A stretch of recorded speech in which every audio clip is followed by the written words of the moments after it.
आखिर विकास प्राधिकरण बांदा द्वारा लगातार दीपक गुप्ता को क्यों टारगेट किया जा रहा है?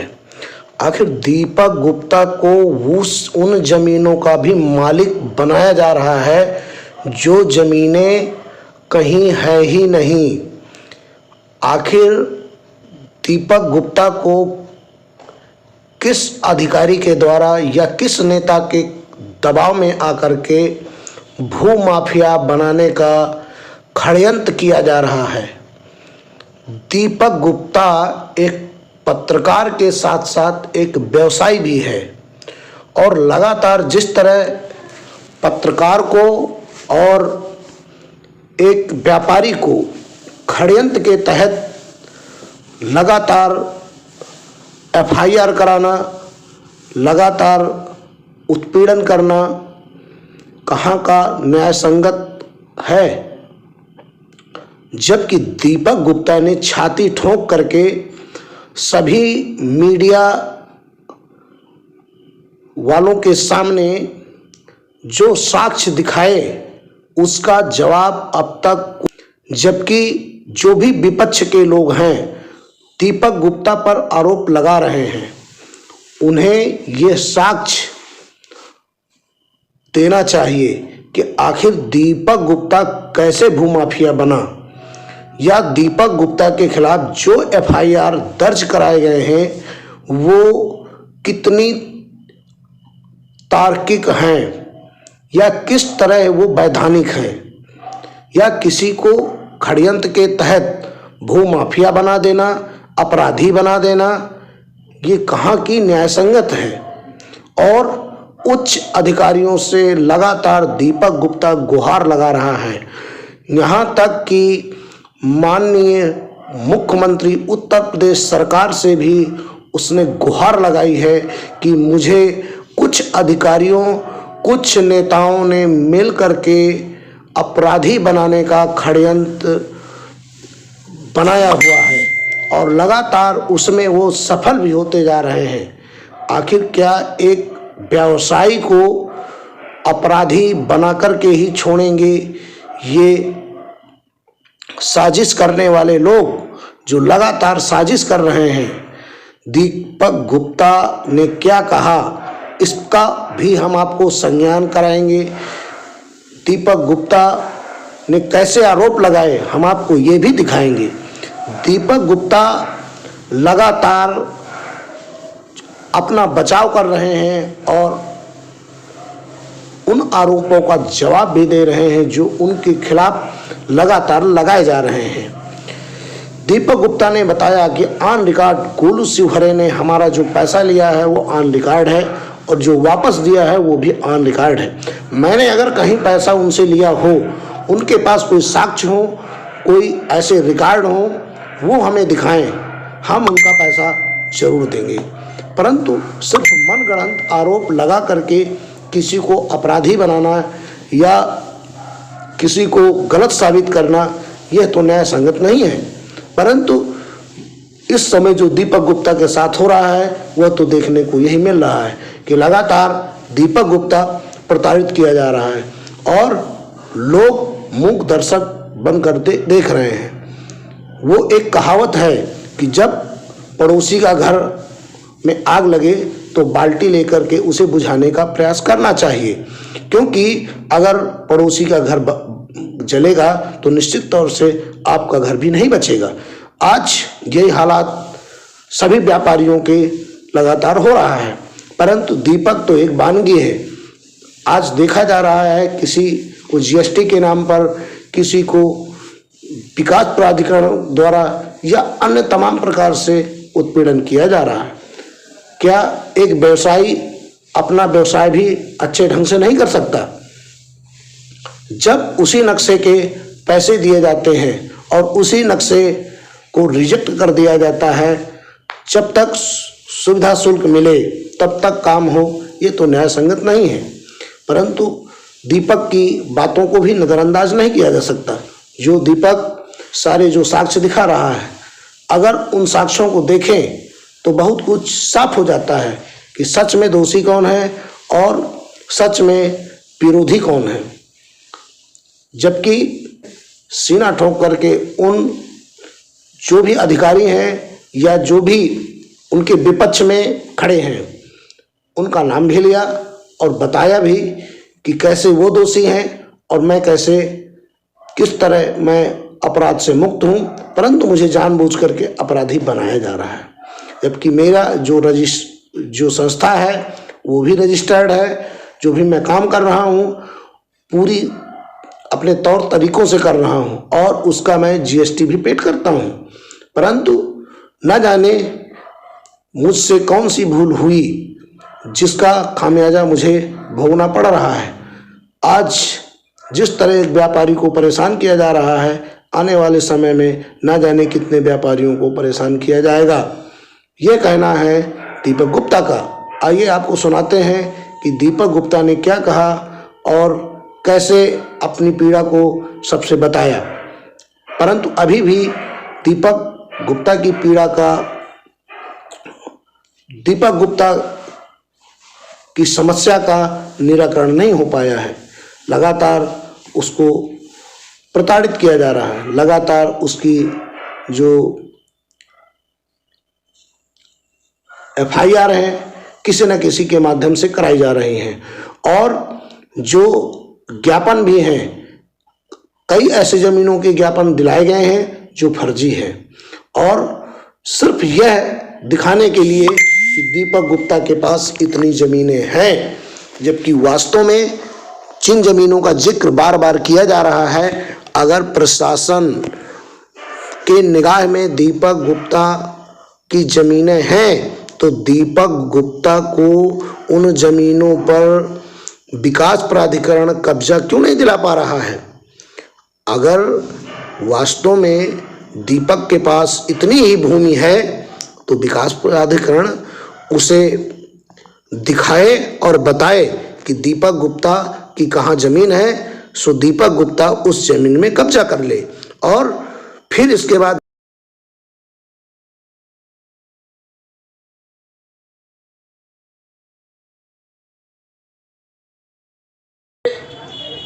जो है अपने तथाकथित राजनेताओं से संबंध बताता है, अधिकारियों से भी संबंध है, तो वहाँ मेरी उनसे मित्रता होती है। आज से 2 साल पहले मित्रता इतनी गहरी हो जाती है कि उनकी बातें हमें समझ में आने लगती। होता धोखा इसी तरह खाता है आदमी। लेन देन होता है, उन्होंने कुछ आपसी लेन देन किए थे जो ऑन रिकॉर्ड है। ये एक बार मैंने उनको 5 लाख रुपए दिए, ये सब किसको? गोलू शिवहरे को ये 5 लाख रुपए दिए। फिर उस 5 लाख में से 3 लाख इन्होंने मुझे वापस किया ऑन रिकॉर्ड। इसके बाद इन्होंने 5 लाख रुपए और डलवाए अपने एक मित्र हो या रिश्तेदार। 5 लाख रुपए दिनेश कुमार के खाते पे, वो हमने RTGS किया। इसके बाद इन्होंने अपने सगे मामा जी राजेंद्र कुमार शिवहरे जी को 8 लाख रुपए हमारे द्वारा RTGS करवाया, जिसमें से 2 लाख रुपए ये हमारे पास नगद हमारे खाते में दिनेश कुमार ने दिल्ली से हमारे खाते में नगद हमारे खाते में डाल दिया। तो टोटल 18 लाख की रकम होती थी, जिसमें से 13 लाख रुपया हमें आज की डेट में पाना है। और ये रकम आपको बता दूं कि 10 फरवरी 2021 से शुरू होती है। इसी पैसे से हमारा विवाद चालू होता है। मुख्य बिंदु यही है। विवाद इस पैसे को मांगने के बाद हमें असल में उनकी मंशा ये रहती है कि पार्टी ठीक ठिकाने की है और अच्छा खासा शोषण यहाँ से किया जा सकता है। तो इस पैसे को लेकर के अब विकास प्राधिकरण का मामला मैं बाद में बताऊंगा आपको, क्योंकि पहले मैं आपको आपराधिक मामले जो मेरे जब विवाद बढ़ जाता है तो हमारे ऑफिस आते हैं, अनर्गल पैसों की डिमांड की जाती है। तो हम लोग कहते हैं यार तुम पैसा तो दे नहीं रहे हो, उल्टा सीधा। जी कौन करता है पैसे की डिमांड? सुरेश गौरव शिवहरे और उनका गनर। तो हम कहते हैं यार ये सब क्या है भाई, फालतू की बातें। उन्होंने कहा नहीं मैं तो 20 लाख मुझे चाहिए और 5 लाख ADM साहब को दो, नहीं तो तुम्हारी कोई प्लानिंग नहीं बचा पाएगा और ऐसा होगा। और मैं किसी की औकात नहीं देखता हूँ कि मेरे अलावा कोई शहर में तुम्हारी प्लाटिंग को ध्वस्तीकरण से रोक पाए और तुम्हारे ऊपर भूमाफिया लगवा के बाबा जी का बुलडोजर चला दिया जाएगा। खैर कोई बात नहीं, प्रकरण चलता रहता है। लेकिन हमको लगता है कि अब मामला गंभीर हो जाएगा और ये हम जो है नोट से तरह तरह समय पे अलग अलग समय पे हम ये लगातार शासन को भेजते हैं। ये नोट से हैं जिसमें हम पूरा ब्यौरा देते हैं कि हमारे ऊपर इस तरह की कार्रवाइयाँ की जा रही हैं और झूठे मुकदमों में हमें फंसाया जा सकता है। ये मेरा स्टाफ जो है, मेरे स्टाफ के द्वारा, मेरे ऑफिस के स्टाफ के द्वारा ये सूचनाएं जो है लगातार शासन को ऑफलाइन ऑनलाइन दोनों तरीके से लगातार दी जा रही है ये ज्ञापन के द्वारा।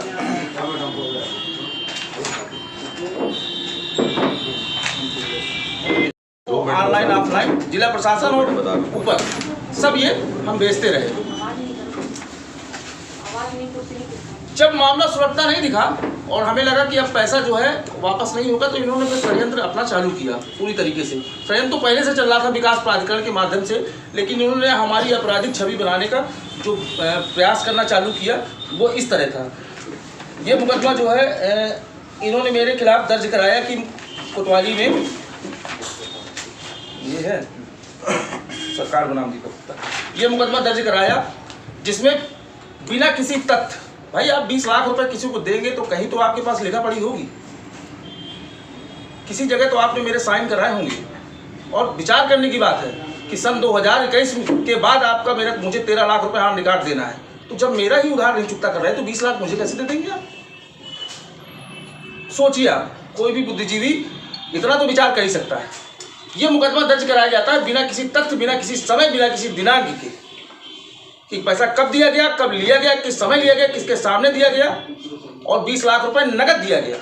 आखिरकार गोलू शिवहरे के पास 20 लाख रुपए का काला धन आया कहाँ से?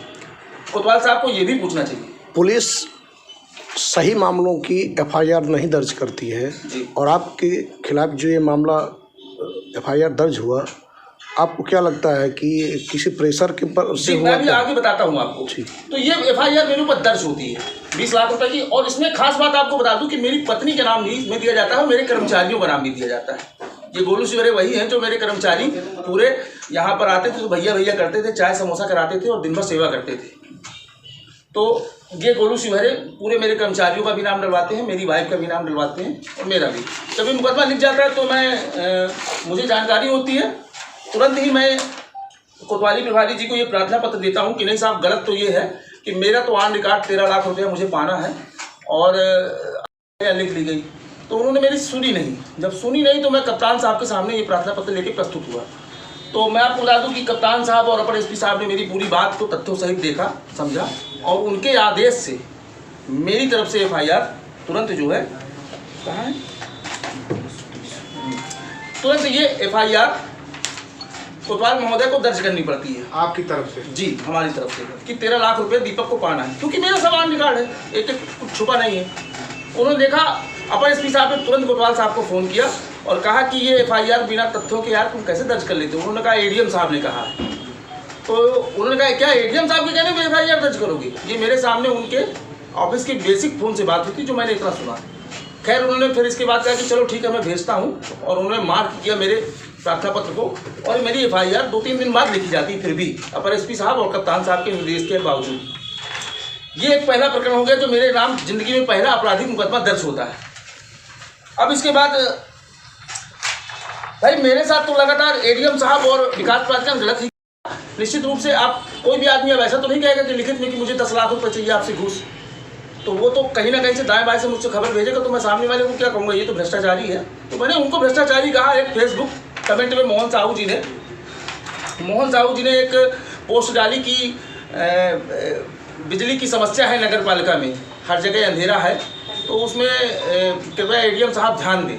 तो मैंने कहा कि भाई एडीएम साहब ध्यान क्या देंगे, ये तो जो है अपने जो है भ्रष्टाचार पर लिप्त हैं और बाकी खाली समय में गजल गाते हैं। जल्दी आपको किसी जनता को काम कराना हो तो गोलू शिवहरे को बुला लीजिए, क्योंकि वो उनके कमाऊ पूत है। मैं खुद खुल के कहता हूँ कमाऊ पूत है। वो एक मानहानि मेरे ऊपर और कर दे, मुझे कोई दिक्कत नहीं। ये जो है तुरंत दूसरे दिन, मतलब आप देखिए मेरी एफआईआर सच्ची एफआईआर लिखती नहीं हो, 1 घंटे में एफआईआर लॉन्च होती है, जो आईटी एक्ट 66 और 499 के तहत मानहानि की ये एफआईआर मेरे खिलाफ लिखी जाती है मेरे पिताजी के नाम, क्योंकि मेरे पिताजी भी उसमें कमेंट करते हैं। तो मैं और मेरे पिताजी लगभग 70 साल के हैं, जिंदगी में उनको भी कभी। कौन कराता है एडीएम साहब? एडीएम उमाकांत त्रिपाठी, एडीएम वित्त बांधा। तो ये एफआईआर लिखी जाती है। इसके बाद गोलू साथ राजपूत से इन्होंने मकान खरीदा था और निर्भय सिंह मोंटी के ये भाई हैं। इनकी मदर डीड ये मकान तय होता है, हम फुटकर इनको पैसा देते हैं। 10 लाख रुपए पहले पेमेंट कर चुके होते हैं गोलू शिवहरे के हाथों और इनके हाथों। आ जाइए रविंद्र भैया इधर। तो इनके जो है फुटकर करके ये पैसा जो है धीरे धीरे चला जाता है। जब रजिस्ट्री की स्थिति आती है तो इनका कुल 8 लाख रुपये बचता है। तो 8 लाख रुपये बचने में रजिस्ट्री के दिन यही ऑफिस से में दस्तखत वगैरह सब होते हैं। ये मदर डीड हमको उसी दिन दे देते हैं, उसी दिन कब्जा दे देते हैं और उसी दिन जो है क्या कहते हैं रजिस्ट्री होती है। रजिस्ट्री कैसे होती है? ये अरविंद सिंह ने जिनसे मकान खरीदा था ये एज ए नोटरी खरीदा था, क्योंकि ये मकान नजूल है तो इनको रजिस्ट्री कराने का अधिकार नहीं है और उस समय ये नगर पालिका में दर्ज भी नहीं था। तो ये मकान की रजिस्ट्री कराने का अधिकार नहीं था, तो इन्होंने नोटरी खरीदा। तो नोटरी से हम भी नोटरी ही करा पाएंगे, ना कि रजिस्ट्री करा पाएंगे, क्योंकि ये फ्री होल्ड नहीं है ना तो हाउस टैक्स में, तो रजिस्ट्री ऑफिस नोटरी करेगा नहीं। तो इस आधार पर ये मदर डीड देके दे रहे हैं हमको। कोई आदमी बिना पैसे की मदर डीड दे देगा? अपनी खुद की रजिस्ट्री दे देगा? संभव नहीं, कोई इतना आसान नहीं। ये फिर मेरे नाम रजिस्ट्री होती है और इस रजिस्ट्री में आप गौर करने की बात है कि हर जगह अंगूठे दस्तखत हैं विक्रेता, क्रेता और गवाहों के, और एक जगह नहीं 1000 जगह होंगे, आगे पीछे हर जगह होंगे। इसमें अनीता सिंह जो अरविंद सिंह की बहन है वो भी गवाही है और गोलू सुदेश शिवहरे गोलू ये स्वयं गवाही है। इसमें लिखा जाता है कि 18 लाख रुपए का ये मकान तय होता है और 18 लाख रुपए में पानी की डिबिया कहाँ होगा?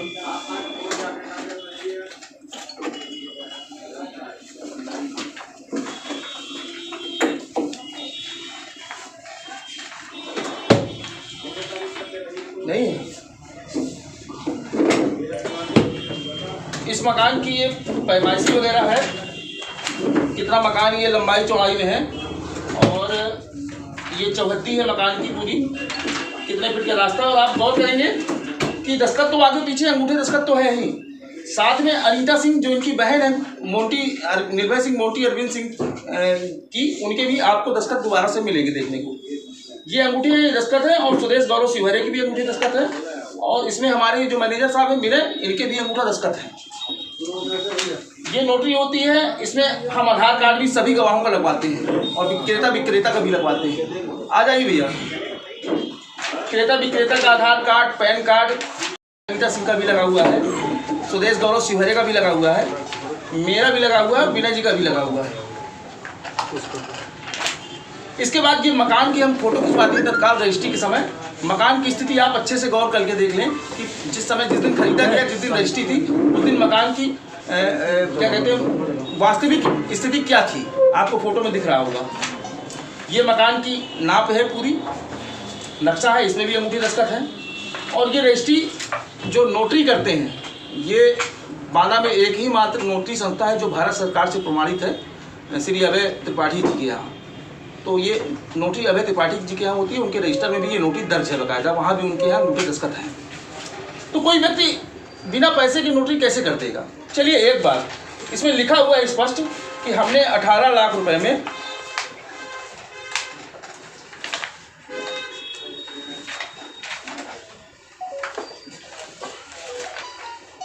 इसमें लिखा हुआ है